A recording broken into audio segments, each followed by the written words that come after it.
Hello, everybody, and welcome back to another day here in the Danger Zone. DGW.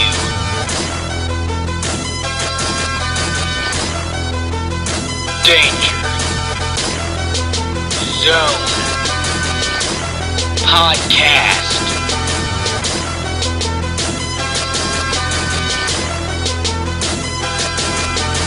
Is now. Ladies and gentlemen, my name is Jeffrey Curtis, and this is the DGW Danger Zone Podcast. I'm here at this time with John, wait for it, Bryson. Alright, John Bryson, I have a few questions I need to ask you. Are you ready? Alright, go ahead, man. Alright, who is your opponent for Spring Break Finale? Well, I don't know, honestly, because if you saw the John Lehan show, I stated that nobody has really stepped up to the plate recently and come at me for my belt, so as of right now, it's unknown who I'll face. Alright, and speaking of the John Lehan show, what exactly is the John Lehan show? Well, it's basically just when, the stars who are really making a lot of controversy lately get interviewed. You know, it's kind of like, you know, how WWE does those interviews with, like, Michael Cole and stuff. Yeah. I'm not trying to say, like, we try to straight up copy them, but it's basically like that. Okay, and I didn't get a chance to watch the John Lehan show. I might do that right after this podcast. Next question. What was the best highlight of your career? Well, it's kind of tied in between either me winning the Crossfire title or maybe just me being a wrestler. Just a wrestler in general? Yeah, whenever at Born to Rise, I beat Kamlu and earned my right to be on the main roster because it was a big step in my career. Alright, so we talked about your ups, now let's talk about your downs. What was your worst injury in DGW? My worst injury? Yes. Well, I've never exactly been injured to where I have to get out of action, but I felt some pretty good pains, like me and Simon had a no-holds-barred match at the year anniversary show, and he powerbombed me through a table, and I was pretty sore and had a few scratches on my side, but it wasn't really anything to keep me from wrestling. So you haven't had any major injuries, right? No, I've never, like, dislocated anything or broken anything. Alright, and at the beginning of the podcast, I mentioned your quote, wait for it. Where did you come up with that? To be quite honest, the creative team just gave it to me, really. Like, it was whenever I became general manager, and right before I was going to cut a promo, the creative team looked at me and said, you know what, dude? We're going to give you this. When you start your promos, say, I am John, wait for it, Bryson. And at first, I hated it, but I realized that it was kind of catching on to the fans and stuff, and so I began to like it. And your theme song kind of goes with it, because right when you point at your shirt, wait for it, it, like, goes silent, right? Yeah, that was pretty coincidental, to be honest. Alright. I thought it was perfect. Yeah. And by the way, what is your theme song? This Could Be Anywhere in the World by Alex is on Fire. It's all like one word. It's basically, the band is called Alex is on Fire, but it's all like one word. I have never heard of them. Me neither. I mean, the song was just given to me. Alright, and I noticed that there's this superstar that got injured. He almost broke his neck, and he became the general manager. He has come out of retirement. What are your thoughts on that? Well, it's pretty risky. I mean, being that I am a superstar, I do know that Chris Jones has had some pretty close calls. Like, he has been hurt a lot throughout his wrestling career. So coming back after, you know, almost like officially not ever wrestling again is a pretty big step, but who could blame him? I mean, the man got pissed, and so we just decided, screw it, I'm going to wrestle, and I'm going to show who's boss. Well, I mean, yeah, that's the thing, is, like, when he talked and told everyone that he was going to be retiring, he acted like he meant it, like he was never coming back, like never going to wrestle.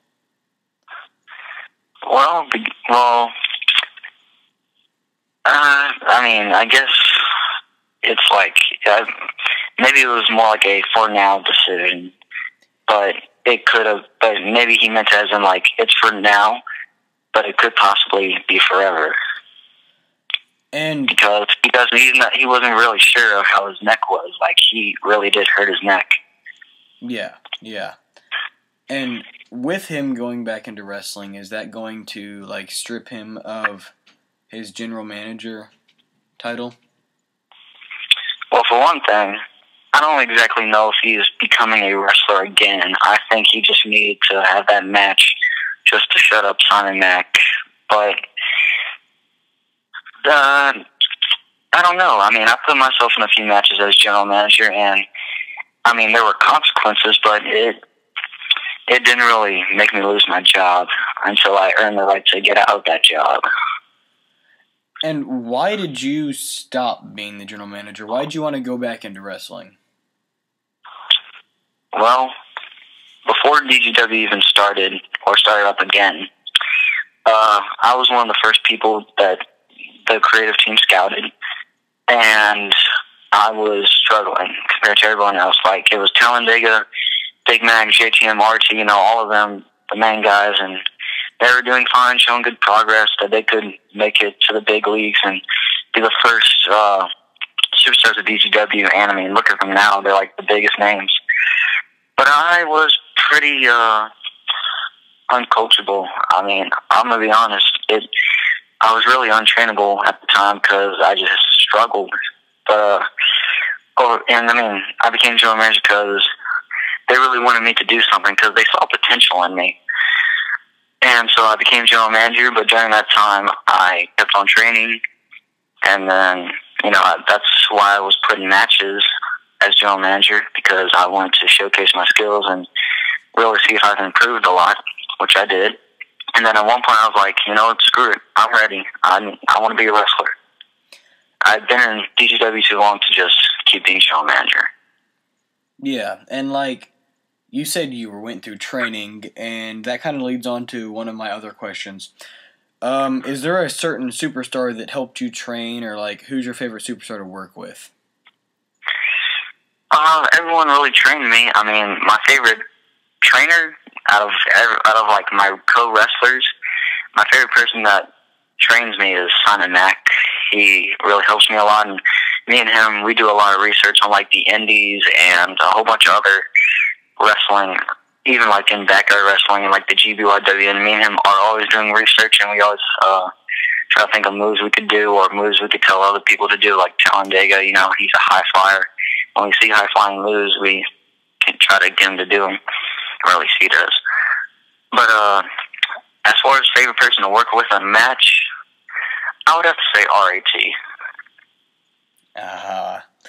RAT. And speaking of you guys learning moves from the indies, you're I believe it's called Wait For It. It's where you stomp on their stomach. Yeah. That's the Bryson's Way foot stomp.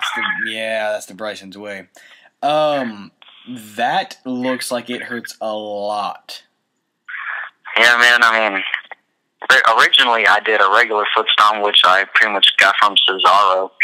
But I watch NXT, and I see Finn Balor do the diving foot stomp, which he calls the coup de grace, and I was like, man, if I can do a regular foot stomp, I can do this. So I decided to do it. And, like, are your opponents fine with that, like, when they see that coming? I was afraid when I was thinking about making a move that, they probably would be like, oh, hell no, I don't want you to stomp my guts out. But some of them have actually, been fine with taking it. Bradshaw was the first victim. I've done it to Big Mac, I've done it to JTM, I think, and I've done it to Simon Mack, and, Simon Mack, he likes to take that move sometimes. But, I guess they're fine with it, most of them. I noticed you did it to Simon Mack at the Spring Break Special. That's what you guys call that? show. Yeah. It's basically how WrestleMania has like that Access Week, and that leads up to a big show. Except for us, it's not like our biggest show, but it's one of our biggest shows. Yeah, and it leads on to the Spring Break finale, which has 2 triple threat matches. What are your thoughts on those triple threat matches? Well, for the world title match, you have Big Mac taking on Kevin Bradshaw and OB. Kevin Bradshaw and OB, I don't think has ever been in a world title match, and to see them finally getting to that level, especially OB, because he is, a really young guy, it's a big step in their career, and whether they win or lose, it's going to elevate them to bigger places in DGW. I mean, it is. I mean, just being in a world title match, it takes you on to different opportunities and stuff. But as for the triple threat TLC match, I mean, it's a big storied rivalry between all 3 of those guys. They went from enemies to best friends, now back to enemies, and now they're all trying to get that one opportunity at the world title in that contract in the briefcase. And, it's a TLC match, So I think those men are going to tear each other apart and showcase all their skills and might even steal the show. And who is your prediction to win that match? I'm going to have to go with RAT. Or maybe Talladega. One of them two. I mean, I hate to take Simon out of the picture, but I mean, he's been on a very, very big losing streak. I mean, it is huge losing streak, and I kind of feel bad for him, but I mean, I just don't think with that losing streak he can win that triple threat TLC match. Yeah. And back to the Big Mac, OB, and Bradshaw. Who do you think is going to win that one? Well, now you see in this match, they're not climbing for anything. You can pin them, and Big Mac doesn't need to be pinned. Now, if OB or Bradshaw were trying to take down Big Mac, I don't think it could happen. I think Big Mac will probably kick out every time. But again, he doesn't have to be involved in the decision. So let's say OB and Bradshaw are going at it. OB could pin Bradshaw, or Bradshaw could pin OB, and they could easily be world champion. So it's really, I'm not sure, honestly, because, I mean, there's so many ways someone could win without, having to go against Big Mac. But I'm going to say this, though. If one of them walks out as champion without pinning Big Mac, he is going to be pissed, and he will not take kindly to that. Yeah, and speaking of Big Mac defending his title at Spring Break finale, fans have gotten mad because they say you haven't defended your title very much, if at all, since you got it at Battle for the Briefcase. Do you have any words on that? Well, all fans have their own opinion, Every wrestler has a critic. Everybody has a critic, And I don't blame them, There's just nobody who's been wanting to come at me for my belt. And, I mean, I guess because, Talon, RAT, and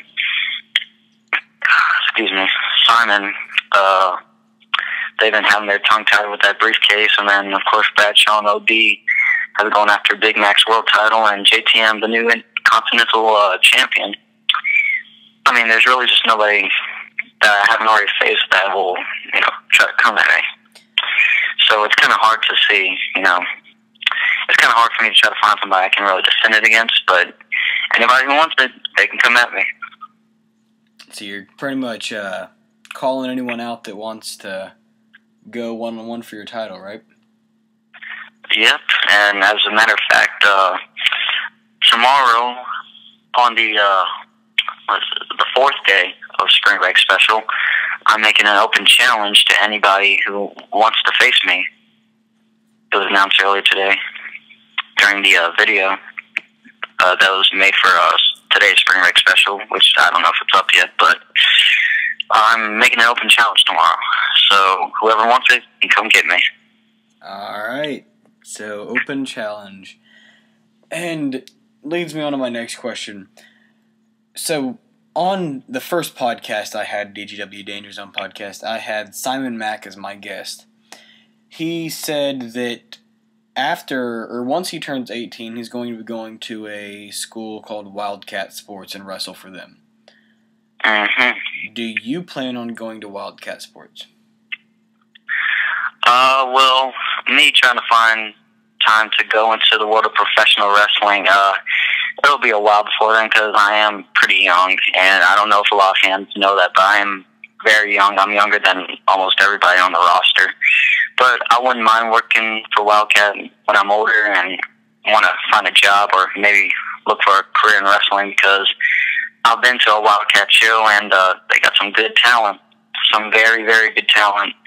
And I think the system works well, and and since I was so close to it, well, not really close, but closer than like places all over the world, I would love to work with Wildcat, and I think it'd be a good experience. Yeah, and speaking of going into pro wrestling, what are your current thoughts of pro wrestling right now? Well, man, we're getting into that new era. There's a lot of new stars coming up. You got Dean Ambrose, Seth Rollins, Roman Reigns. They're all making their way into the big scene. You got people like John Cena, who's been the face of the company for like almost 10 years now. He's going for the U.S. belt, which it brings good prestige, so that's a good thing. But you got Seth Rollins as world champion. You got Roman Reigns coming out of the main event of WrestleMania. And then, of course, NXT, which, in my opinion, is outperforming the main roster because they got some good technical indie prospects down there. They got Adrian Neville, who just recently got on the main roster, who's probably one of my favorites right now because he is just so good and gifted. There's Sami Zayn, Kevin Owens, Hideo Itami, Finn Balor, and Solomon Crowe, who just got in there. They're all doing really good. So I think the future of professional wrestling is very, very good right now. What do you think about what they did in Adrian Neville? They took his first name out. Kind of like they did with Rusev, Cesaro. Big E. Yeah. Well, they took his last name out. Yeah. I can see why they may have done it to all those other guys, because at that time NXT did not get that much exposure. Now that NXT is so popular, especially to all the hardcore fans, I think it was kind of stupid because, pretty much everybody knows who Adrian Neville is. Even if you don't watch NXT, he's like the guy you hear about. He's like, if you're not a wrestling fan, you know who John Cena is. So if you don't watch NXT, you know who Adrian Neville is, though. So I think it was kind of stupid, but it still doesn't change the fact that, he's a good wrestler, and this past Monday Night Raw, he faced the world champion, so that might mean something for his future. Yeah. And at WrestleMania 31, there was a huge segment between Stephanie McMahon and Triple H and Ronda Rousey and Dwayne "The Rock" Johnson. What are your thoughts on that? I thought that was pretty cool. I mean, having somebody from the UFC, pretty much teasing some sort of match in the future in WWE is pretty freaking cool, especially with someone like Ronda Rousey. And I read an article saying that her thing with that was like a one-time deal, but never say never. If she came back and try to have a match with like Stephanie McMahon, that'd be pretty good. That'd be really cool. Speaking of the UFC, what are your thoughts on how CM Punk is going to do in the UFC? Well, for one thing, I would like to say that CM Punk is my all-time favorite wrestler. And, UFC is such a big change, for him because he's been doing wrestling all his life. And, I'm not trying to act like everybody else who doesn't watch wrestling, but wrestling is not as real as, something like UFC. I'm not trying to say it's fake because people who don't watch wrestling don't really know what's fake and what's real in wrestling. But, there's a huge difference between professional wrestling and UFC. And, for him to take that big step, especially whenever he didn't have to work for his contract, I hope he's doing well with his training, like he is, because he's going to need a lot of it. And I've seen some tweets from a lot of the UFC guys, and they're not taking very kindly to him. And so, yeah, so, I mean, I hope he does well, you know, I hope he succeeds, but, you know, you never know. Well, I heard Punk told an interviewer one time that UFC, in a way, can be safer than WWE. Because if you, like break something in UFC, there's a ref to stop it. If you break something in WWE, they will want you to continue. They don't want to stop the match. Well, maybe that's his point of view, maybe because, you know, if you listened to his podcast, right, with Cole Cabana? Yeah. Well, you know, he talks about how he had some staph infection, how he tore both his knees and all these injuries, and maybe that's why maybe all those concussions and injuries kind of got into his head. But, I mean, I guess so. I mean, that does sound like a good, true fact. I mean, you know, when you stop something, in UFC, if you're really going to stop something because somebody's injured, then yeah, that's pretty safe. But, I mean, a way you get an injury in UFC is a lot different than WWE. Like, in UFC, you could break a nose in a fight. In WWE, you could, like, just separate something, you know, during a match if you land on something the wrong way. And, I mean, not saying that neither way isn't painful, but, I mean, if I were me, I feel like I would get hurt a lot worse from somebody breaking my nose than me separating, like a ligament or something like that. I don't like all those pro wrestling haters out there that say that it's fake. I mean, landing on your back on a ring, it hurts a lot. Yeah, that's pretty much my entire family, to be honest. I mean, they aren't rude to me about it, but they're always like, you know, this is fake, right? But, yeah, I mean, I have to say this. I think WWE might be a little faker physically than, like, the indies, because in WWE, you know, they have so many sponsors and have so much risk to take, and it's such a big promotion that they need to, you know, be a little lighter on certain things. But, like, if you go watch PWG or Ring of Honor, those guys land on their freaking neck. Or, like, CZW, those guys use 110% real weapons, and, like, they really hurt this nose a lot. And, I mean, you don't get paid that much in the indies. So, you know, if you weren't getting paid that much money and it was fake, nobody would do it. Yeah. All right. Is there anything else you want to cover over pro wrestling before I get down to my last question?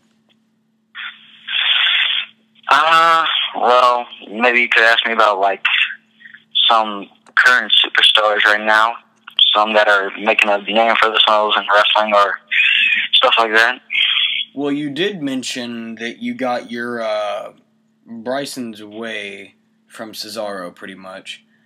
Cesaro and Tyson Kidd are, like, climbing the ladder. Yeah, and I'm really glad, especially for Tyson Kidd, because I remember watching him in, like, 2010, and I remember, like, you know, he was such a good wrestler, and then, you know, he just kind of left the face of the earth. Like, he wasn't even a quote-unquote jobber, as I like to call people. But seeing him as tag team champion is pretty good because, you know, they're finally utilizing good talent. And good thing for Cesaro, too, because Cesaro is absolutely amazing. And, you know, I went to WrestleMania 30 because it was in Louisiana, and to see him body slam Big Show out the ring, and then, you know, after that, he just kind of went nowhere, and now he has at least the tag team gold. I'm glad to see that, you know, they're not just going to throw him under the bus. Yeah. And another superstar that he just came back from, like, a 4 to 6 month injury, Sheamus. He has this new look. Oh, my God. I don't like his new look. I mean, I'm glad he's healed because him being face would be pretty stale and would probably give him a lot of heat from the crowd.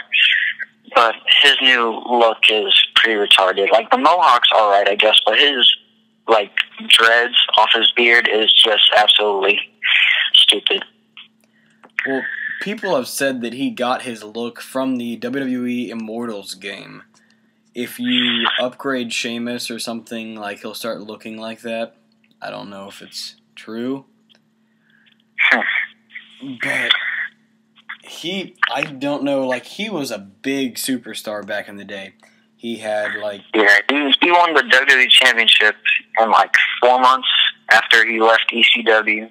Yeah. From John Cena. And then, he kept on doing good, and then, like, after his world title run, he became a mid-card, he didn't just become a jobber, but he's definitely not as big as he used to be. Yeah. And what do you think about... I know you were at WrestleMania 30, so you know how the crowd reacted when Daniel Bryan won the WWE World Heavyweight Championship. Man, that crowd went off. It was electric in there, and I'm glad because Daniel Bryan, right now, he's my current favorite wrestler. I think he really deserved it, and I really think he deserved the main event this year. But, it's good that he has the Intercontinental title because just like Cena with the United States title, he's bringing prestige to it. Yeah. But that moment where he won at WrestleMania 30 was awesome, and I was glad that I went there. Yeah, and Simon Mack, I was actually contacting Simon, and he said that he is going to WrestleMania 32. I was wondering if you were going to, like, travel along with Simon and go to 32, or... Well, I don't know. I don't know if my family will offer to take me to Texas for WrestleMania, but it doesn't bother me if I don't. Well, I heard the main event is supposed to be Dwayne "The Rock" Johnson versus Brock Lesnar. Yeah, I saw an article off of Bleacher Report talking about, like, early predictions. Yeah. Yeah, I saw that. And last but not least, pro wrestler-wise, we have AJ Lee. She recently retired. Yeah. Do you think she should have stayed in WWE, or do you think she's going to, like, end up going on to something better like her husband did? Well, she's the one who started the whole Give Divas a Chance thing, really. She's the one who decided to speak up to the boss, and, she, just wanted the Divas to get better. She didn't want, like, 30-second matches of the Divas on Raw, while all the other guys were putting on, even, like, 5-minute matches. And, the Divas down in NXT, when you watch a TakeOver show, the Divas match goes on for, like, 20 minutes, and they're putting on, like, good wrestling matches. And so, and now for her to just leave like that, it's kind of weird how she started all this controversy with the Give Divas a Chance, and how they just got off of WrestleMania, and her and Paige got that big win.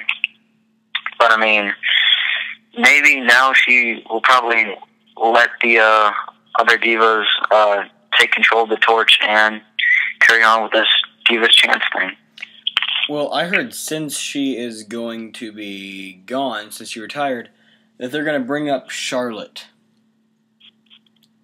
That'd be okay. I'm a pretty big fan of Charlotte. Charlotte's really good. And what I was wondering is, why would they bring up Charlotte? I understand Charlotte is really good, but why wouldn't they bring up the NXT Divas Champion? Well, Sasha Banks, I guess because she has the belt. I think they may just need her down there so she can keep on with the storylines. But, I guess because I don't even think she's been there as long as Charlotte, has she? I don't know. I started watching NXT, like, in the middle when they were both there. Well, maybe it's because she has that Flair blood in her, and so maybe it's just like, she's Ric Flair's daughter, so she gives good eyes on the Divas division up in the main roster. Yeah. And, I said last but not least on AJ, but I'm going to go back to NXT. Kevin Owens. What are your thoughts on him? I love him. honestly. He's really talented. You know, he does the package power driver. You know, he doesn't do it in NXT, of course, because WWE doesn't allow power drivers. But, you know, seeing him do it in, like, Ring of Honor and PWG, it's cool. He's a really good wrestler. He's very athletic for his size. You know, I really do like his pop-up powerbomb. I think it's really creative. And, I mean, I kind of think that the way he won the NXT title probably wasn't the best way, because I was kind of disappointed, but not that it was him, because, again, I'm a big fan of Kevin Owens, but just the way he won, it seemed a little, but he's very talented, really gifted, and I hope that he doesn't go wrong with him. Well, what I didn't understand is they pretty much gave the title to Kevin Owens because Sami Zayn, like, just recently won it from Adrian Neville.